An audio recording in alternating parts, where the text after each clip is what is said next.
మీరు మీరు ఈ ప్రోగ్రామ్ మొదలు పెట్టిన తర్వాత దీని మీద కొంచెం రీసెర్చ్ చేయడం మొదలు పెట్టాను సార్. వాస్తవంగా ఒకటి మనం వరి నుంచి ఈ మిల్లెట్స్ కు కూడా మారాల్సిన అవసరం ఉంది సార్.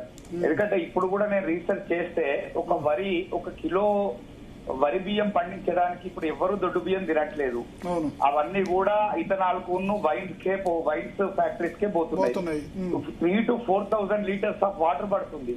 కాబట్టి మనం first priority to be given to drinking water ఇవ్వాలి అని అంటే ఫస్ట్ కూడా మనం రైతులలో కొంత అవేర్నెస్ ప్రభుత్వాలు చేంజ్ చేసి ఓవర్ ప్యాడీ ప్రొడక్షన్ మంచిది కాదు. వరి ఇంత లేదు మన తెలంగాణలో. మనం కందులు ఇవన్నీ మంచి వాళ్ళు బందే పెట్టారు. కందులు లేవు, కూరగాయలు లేవు, పండ్లు లేవు, మొత్తం వరి వరి వరి అని. ఇప్పుడు కూడా కొనలేని పరిస్థితి. కేసీఆర్ వరి వేయొద్దు అంటే కాంగ్రెస్ బీజేపీ బ్లేమ్ చేసాయి, ఎందుకు వేయొద్దు. ఇప్పుడు రేవంత్ రెడ్డి వరి వేయొద్దంటే బీఆర్ఎస్ బ్లేమ్ చేస్తాయి. ఎందుకంటే రాజకీయాల్లో ఆపోజిషన్ లో ఉన్నవాడు ఏదన్నా మాట్లాడగలడు, అధికారంలో ఉన్నవాడికి బాధ్యత ఉంటది. సరే అప్పుడు ఏం చేశారు కానీ ఇప్పుడు వాళ్ళను మనం నిందించడం ఇప్పుడు ఎట్లా ఉంది అని అంటే అధికారంలో ఉన్న వాళ్ళని నిందించడం. మనం తినేదానికంటే 7-8 రేట్లు ఎక్కువ వరి పండిస్తున్నాం. అవసరమా ఆలోచించాలి. ఇంకొక ఇంపార్టెంట్ పాయింట్ నేను గమనించింది ఏంటి అని అంటే ఇప్పుడు సిటీ కల్చర్ చేంజ్ అయిన తర్వాత people have migrated to most of the cities sir.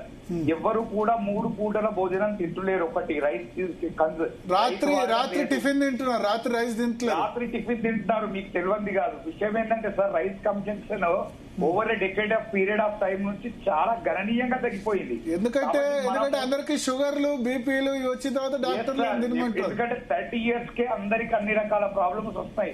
అప్పటి పరిస్థితుల్లో హార్డ్ వర్క్ చేశారు కాబట్టి ఇటు వండిన రైస్ కూడా మంచిగా తీసుకొని వెళ్ళేది. కానీ ఇప్పుడు ఆ పరిస్థితులు లేవు. కాబట్టి దొడ్డు బియ్యం కూడా తింటలేరు. దొడ్డు బియ్యం కూడా తింటలేరు. యాసంగిలో మొత్తం దొడ్డు బియ్యం పండిస్తున్నారు. మనం తింటలేము, తమిళనాడు తింటలేడు, కేరళ తింటలేరు, ఎవరు తింటలేరు. అది తీసుకుపోయి ఇథనాల్ ఫ్యాక్టరీలకు ఇవ్వాల్సి వస్తుంది. చెప్తున్నాను సార్, అది ఇథనాల్ ఫ్యాక్టరీలకు, వైన్ ఫ్యాక్టరీస్ కు అమ్మడం తప్ప దొడ్డు బియ్యం ఎవరు తింటలేరు. కాబట్టి మీరు దీని గురించి మాత్రం మనం ఒక్కసారి అవేర్నెస్ మాత్రం కంపల్సరీ. దానివల్ల మనకు ఒక అడ్వాంటేజ్ ఏంటంటే వాటర్ కన్సంప్షన్ గణనీయంగా తగ్గుతుంది.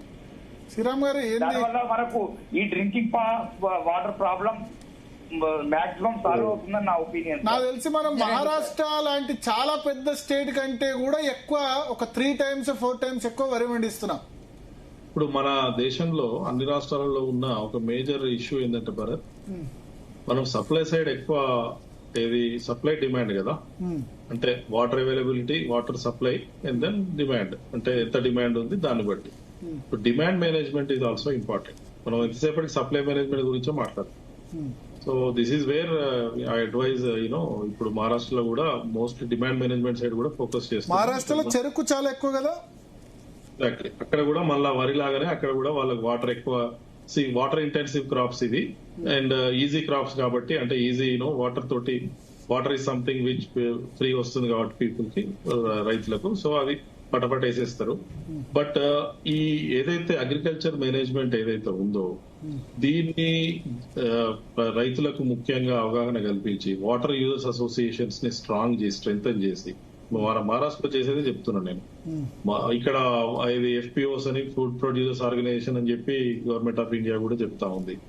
వీటిని స్ట్రెంగ్తన్ చేసి రైతులకు అవగాహన కల్పించి వాళ్ళని కనుక నాలెడ్జబుల్ గా చేసి ప్రాబ్లమ్ సాల్వ్ అవుతుంది. ఎందుకంటే ఇది ఇట్స్ అన్ఆర్గనైజ్ సెక్టర్.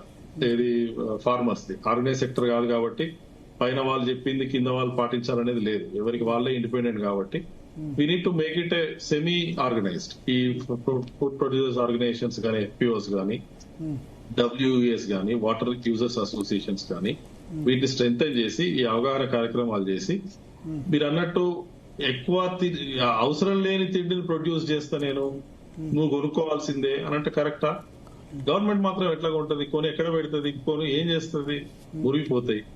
సో అది ఎవరికో ఒకళ్ళకి ఎక్కడో దగ్గర నష్టం అవుతుంది కదా, మళ్ళీ అది పబ్లిక్ కే నష్టం కదా. మళ్ళీ అదే రైతు ట్యాక్స్ కట్టిన ట్యాక్స్లే కదా అక్కడ మళ్ళా వేస్ట్ అయ్యేది. సో ఇట్లాంటి అవగాహనలు కల్పించి వాటర్ ఏది ఇంటెన్సివ్, నాన్ ఇంటెన్సివ్ క్రాప్స్ ని ప్రమోట్ చేస్తే, హార్టికల్చర్ ని కానీ లేకపోతే యూనో కమర్షియల్ క్రాప్స్ కానీ వాటిని ఇది చేయడం అనేది చాలా ఇంపార్టెంట్. మనం ఎంతసేపటికి వాటర్ సప్లై సైడ్ చూస్తున్నాం కానీ డిమాండ్ సైడ్ చాలా అంటే చాలా ఇంపార్టెంట్. ఇది గవర్నమెంట్ ఆఫ్ ఇండియాలో ఉన్నప్పుడు కూడా దీని మీద చాలా ఫోకస్ చేసినాము. గుజరాత్ లాంటి రాష్ట్రాలు, మధ్యప్రదేశ్ లాంటి రాష్ట్రాలు ఆల్రెడీ ఇంప్లిమెంట్ చేస్తున్నాయి.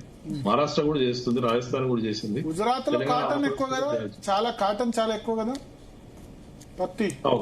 అవును. సో ఇప్పుడు బాటమ్ లైన్ ఇస్ మన తెలుగు రాష్ట్రాల్లో కూడా లేదా ఎక్కడైనా కానీ ఎనీ రాష్ట్రం ఫర్ దట్ మ్యాటర్ ఈ డిమాండ్ సైడ్ మేనేజ్మెంట్ తర్వాత ఈ కంప్లీట్ గా బ్యాలెన్స్ లేకపోతే సప్లై డిమాండ్ బ్యాలెన్స్ చూసుకోకపోతే కనుక ఇది సాల్వ్ అయ్యే ప్రాబ్లం కాదు, ఇంకా ఎక్కువ అవుతుంది ప్రాబ్లం, ఇంకా ఎక్కువైతే పోతుంటది. You have to address both. Right. Next caller Medak నుంచి ఈశ్వర్ గారు. నమస్తే ఈశ్వర్ గారు. నమస్తే మేడం. చెప్పండి. సార్తో మాట్లాడాలి సార్, కొద్దిగా సార్తో మాట్లాడదామని. భారత్ సార్ చెప్పండి. హలో చెప్పండి భరత్ సార్ వింటున్నారు, చెప్పండి. చెప్పండి సార్. నమస్కారం సార్ మీకు. నమస్తే అండి, చెప్పండి సార్. మీకు ఫస్ట్ ధన్యవాదాలు సార్, మా తెలంగాణ రైతుల తరఫు నుంచి సార్, మెదక్ డిస్ట్రిక్ట్